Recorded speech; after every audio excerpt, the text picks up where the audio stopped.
Assalamualaikum warahmatullahi wabarakatuh. Waalaikumsalam. Pagi jumpa kembali kita kawan-kawan dengan bersama kami. Saya Sony Biartono. Saya Beng. Dalam podcast Jejak Pemberdayaan. Nah, jalan ke merdeka kita begitu tempat tukang las.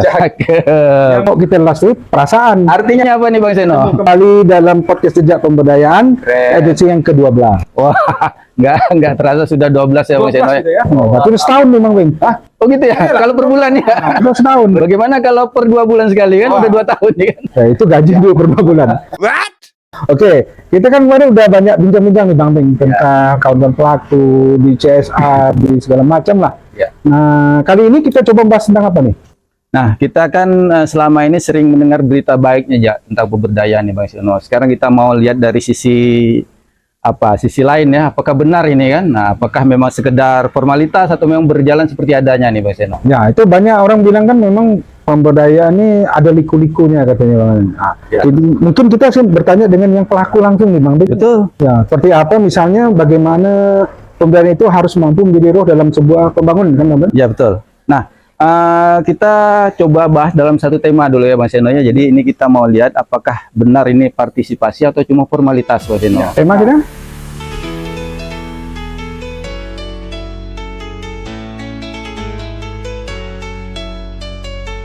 Diajak musyawarah atau cuma diundang saja nih, kemudian suruh tanda tangan, kemudian disuruh pulang tanpa tahu apa-apa nih Bang Seno. Siapa nih yang mau kita undang nih kali ini? Nah, tentunya kita tidak salah, kita undang orang ahlinya nih Bang Seno. Dia seorang sarjana teknik, orangnya tegas nih Bang Seno, tajam logikanya, tapi membumi, dekat dengan warga. Kalau membumi itu bahaya nggak Bang Beng? Berarti udah ke dalam nih.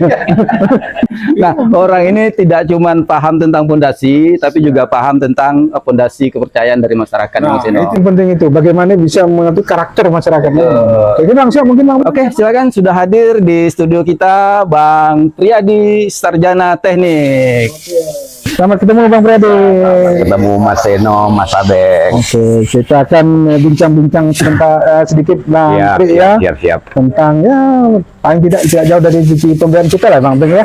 Tapi sekali lagi tidak antinya kami meminta pada kawan-kawan untuk melakukan like, share, and subscribe keberadaan podcast kita supaya bisa terus berkembang untuk menjadi acuan bagi kita semua ya Bang Beng. Amin. Ya, sebelumnya mungkin kita terima kasih pada pihak 101 yang sudah menyiapkan ya. Jadi ini tempat baik sekali untuk kawan-kawan kita untuk ngopi bersama kumpul di sini ya Bang Beng. Karena katanya kopi itu bisa menyatukan perasaan Bang Beng. Nah, jadi sibuk-sibuk kita buat kopi lah. Mungkin silakan dulu Bang Beng sebelum kita lanjut lagi. Ya.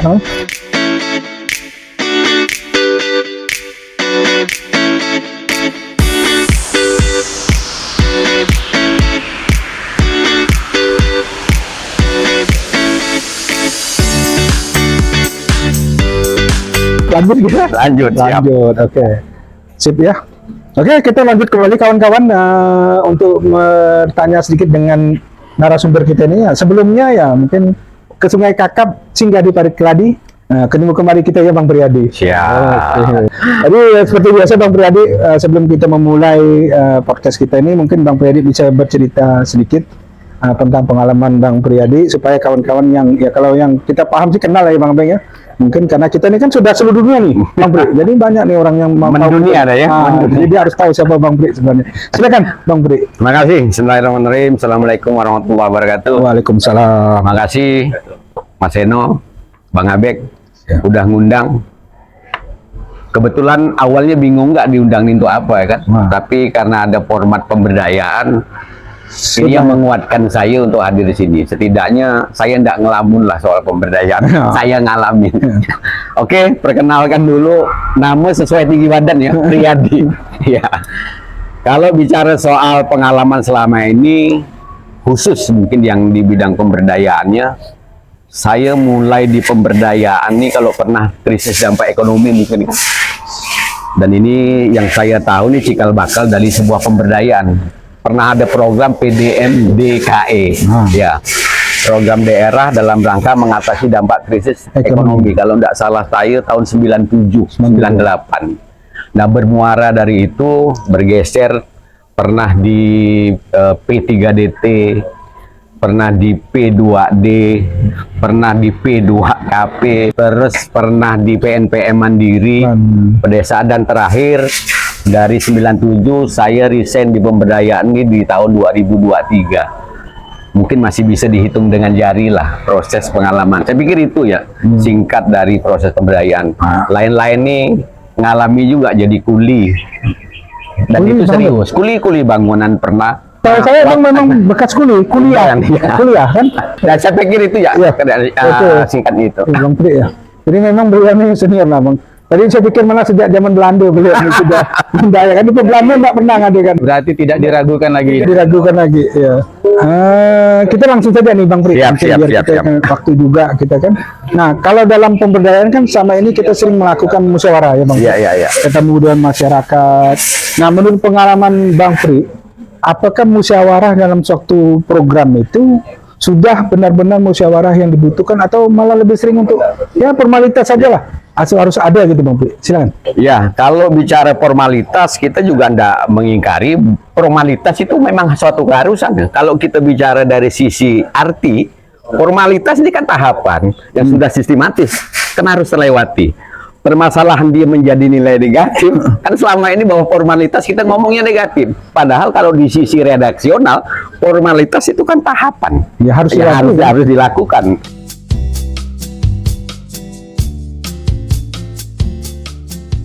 Nah, kalau bandingkan pertanyaannya dengan apakah memang ini peran aktif masyarakat dilibatkan ketimbang hanya formalitas, hanya diundang, tentunya berkiblat dari pengalaman, ya kan? Nah, kalau dari awal pengalaman program, bukan proyek ya.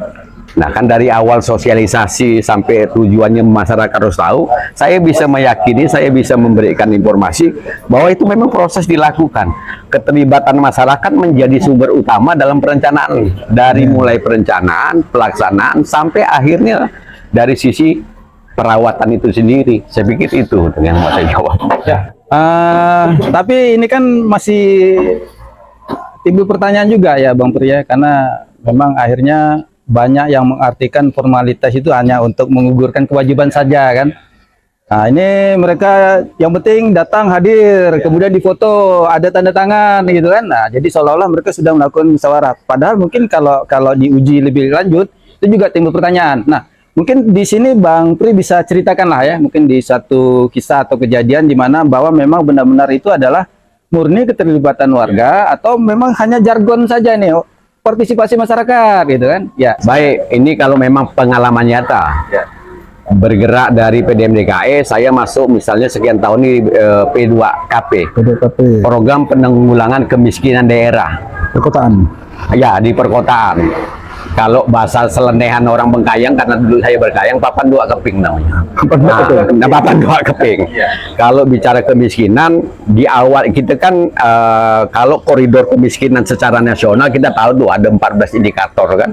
Sampai bicara soal apa yang dimakan pun, kan disebut. Tetapi proses program ini kan cuman menyamakan persepsi masyarakat terhadap kemiskinan itu apa. Jadi proses yang mau dikedepankan sebenarnya adalah pemahaman masyarakat yang dia rasakan sendiri. Jadi kiblat bahwa indikator pas tuh kita abaikan dulu. Nah, bagaimana mungkin kita mau mengambil indikator masyarakat kalau proses itu tidak kita lakukan di masyarakat? Dan saya bisa pastikan memang ini dilakukan di tingkat basis terkecil, mengambil pemahaman tentang apa itu sih miskin menurut versi dia itu apa. Artinya saya bisa pastikan kita melibatkan masyarakat, dan itu sampai dari mulai basis terkecil RT. Nah, dari RT itu kita tabulasi sama-sama loh. Misal RT 4 dia dapatkan 4 indikator, RT 5 sekian indikator. Ketika dalam satu desa kita gabungkan, kan ada kesamaan, barulah muncul indikator baru versi masyarakat desa di mana tempat kita tinggal. Nah, bahwa formalitas lain kan kehadiran mereka harus terpublikasi, absen mereka harus terpublikasi. Nah, ini yang saya bilang bahwa formalitas itu menjadi penting, bahwa memang dari awal kan ketika mengundang kan ada suatu formalitas awal. Formalitas ini terjadi ketika kita selaku pendamping pemerintah daerah tidak melakukan proses yang semestinya, maka terjadilah hanya datang ya, yang penting kita tanda tangan. Nah itu saya Ini pikir. menarik nih Bang Abeng. Kenapa? Saya enggak sini seperti apa? Saya dia yang menarik aja.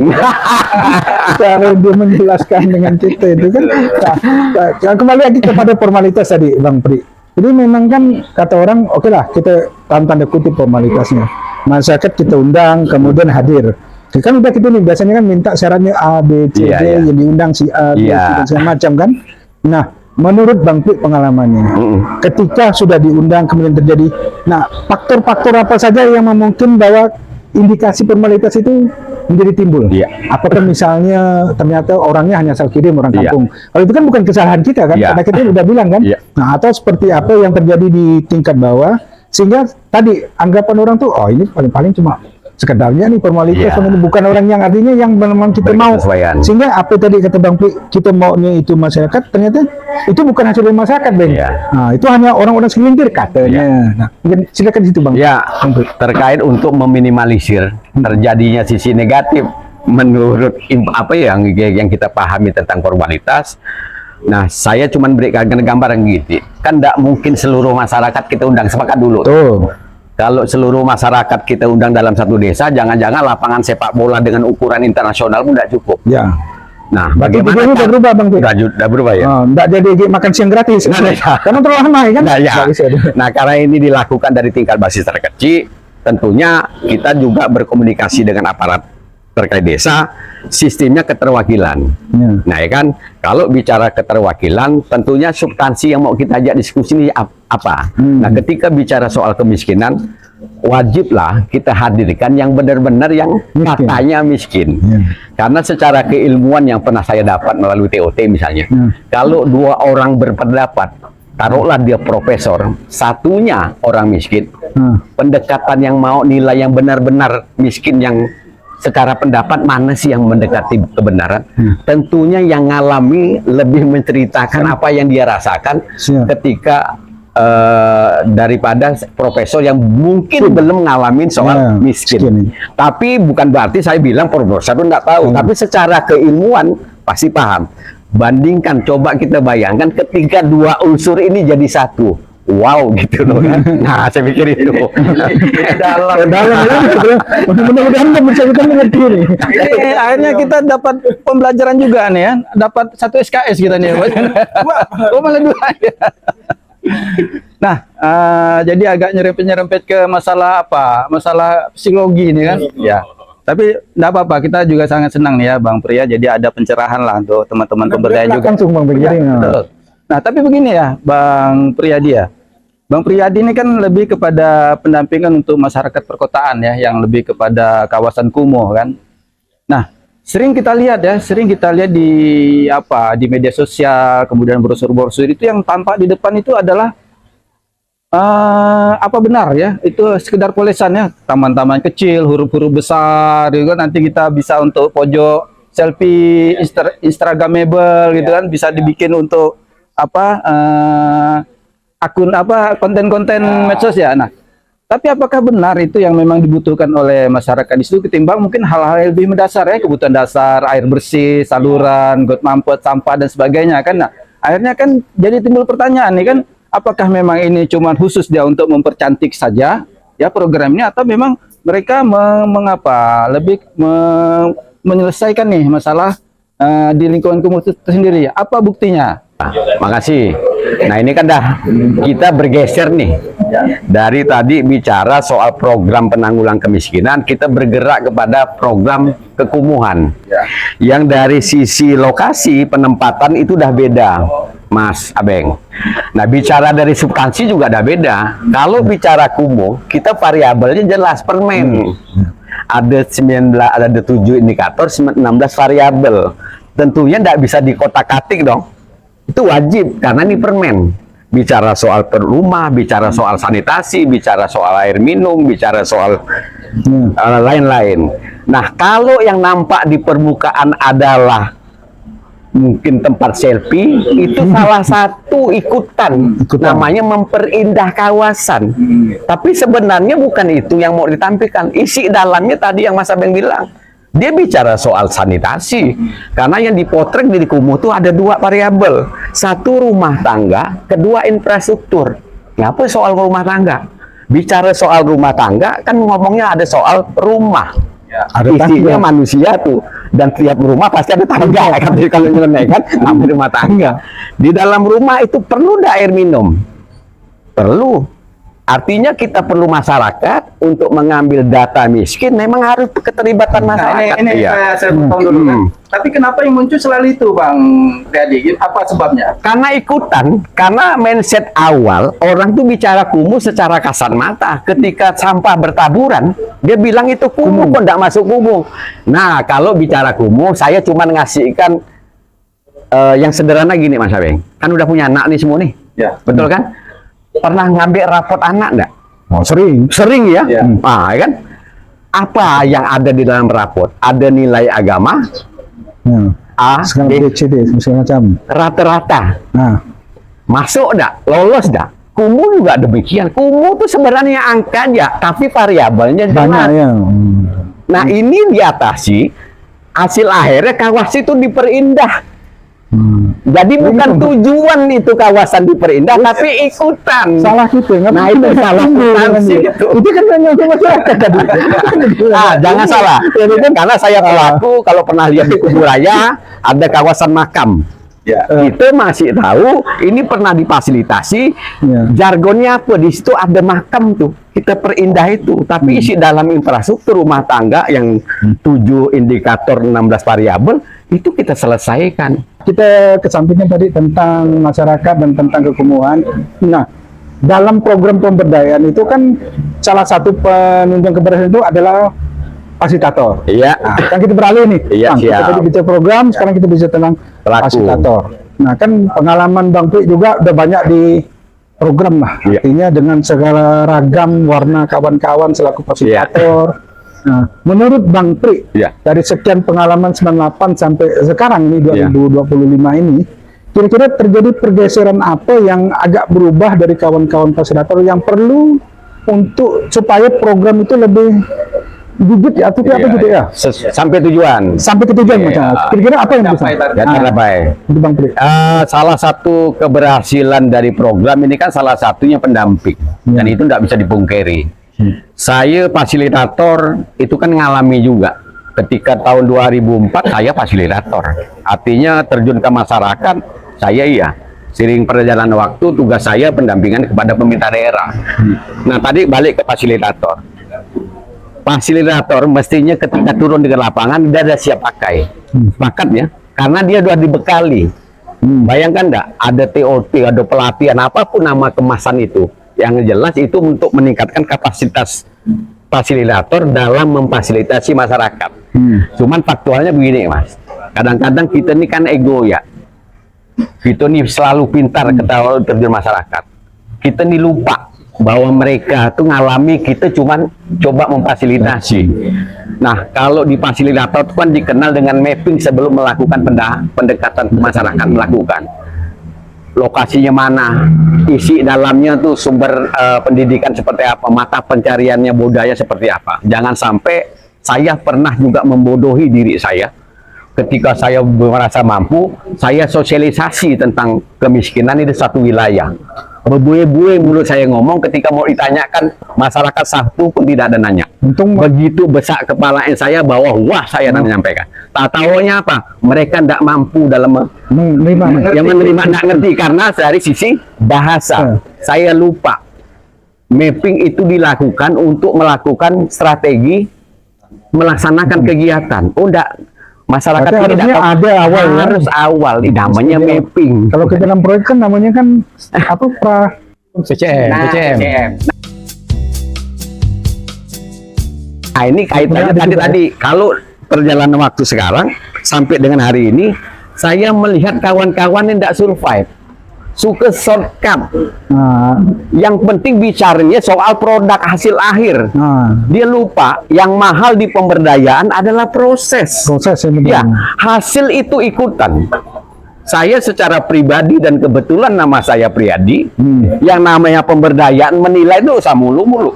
Kalau kita mau melangkah 1 meter, 10 senti pun masyarakat sudah berubah, itulah keberhasilan. Wah. Nah, macam juga saya itu. Saya tadi tertarik dengan Priyadi tadi Bang. Kalau gitu mungkin kita ada sedikit cerita kecil nih Bang Priyadi nih Bang Seno. Bang Priyadi ini dulu cita-citanya kan pengen jadi insinyur, nggak kesampaian. Malah jadi sarjana teknik dia. Jadi begini Bang Priya, jadi kalau tadi kita mengira ya Bang Seno ya bahwa kegiatan pemberdayaan ini adalah sebuah formalitas, tapi sepertinya mungkin bisa terpatahkan ya. Tapi harusnya Bang Priyadi yang jadi fasilitator nih. Kalau yang lain masih pertanyaan, ya kan? Jadi Priyadi juga begitu kan? Ya, harus diuji juga nih kan Bang Priyadi percaya nggak kita sama dia kan gitu kan? Nah, tapi kita juga berharap bahwa program-program serupa dan pendamping yang lainnya teman-teman juga melakukan hal sama seperti Bang Priyadi ya. Gini Mas Abeng, tambahannya, ya nama manusia apapun kita kerja, salah itu pasti, ya kan? Salah itu pasti. Salah itu pasti. Salah itu pasti. Coba ingat-ingat dulu, pernah naik sepeda enggak? Sekarang. Pernah lah. Belajar enggak? Belajar. Jatuh enggak? Jatuh. Luka enggak? Luka. Jerak enggak? Enggak. Nah itulah proses pemberdayaan yang harus kita lakukan. Karena kita tahu ketika kita sudah tahu naik sepeda, nikmatnya tahu. Nah kita proses ini kita lakukan, tujuan tuh sampai tuh nama Nikmatnya pemberdayaan. Bang, kuncinya itu nikmatnya Bang. Enggak, kalau saya lihat kuncinya sepeda. Oke, kita kulik sedikit lah ya Bang Priyadi ya. Informasinya sekarang kan program pemberdayaan ini kan untuk tahun ini kan belum ada yang jalan ya. Dengar-dengar informasinya tidak ada pendanaan untuk itu. Apa benar Bang Pri? Kalau sepengetahuan kan berseliweran informasi kan. Kalau tidak jalan saya pikir enggak. Enggak akan mungkin, saya pikir enggak. Seperti terakhir kawan-kawan lagi mempersiapkan berkompetisi untuk kegiatan-kegiatan pendampingan masyarakat di program P3AI kah. Nah artinya kalau keseriusan pemerintah tentang program pemberdayaan ini saya pikir iyalah bahwa ada program-program yang di-cut, ini juga harus dimaklumi. Bicara soal efisiensi bukan nggak apa, saya cuma menggambarkan begini, misalnya Kotakung apa dipending, apa di-cut. Apakah karena sudah tidak kumuh lagi misalnya? Siapa yang menyatakan Sudah mandiri masyarakat? belum? Nah tapi kayak gini, kan kemandirian masyarakat ini juga bicaralah kemandirian suatu wilayah, kabupaten kota harusnya juga mandiri. Masa sih tiap tahun disuapin terus oleh APBN? Jadi ya mestinya pemerintah daerah juga lah Punya kepentingan untuk itu, bahwa ini masih perlu diperjuangkan. Ya APBD yang monggo lah adopsi. Betul tuh.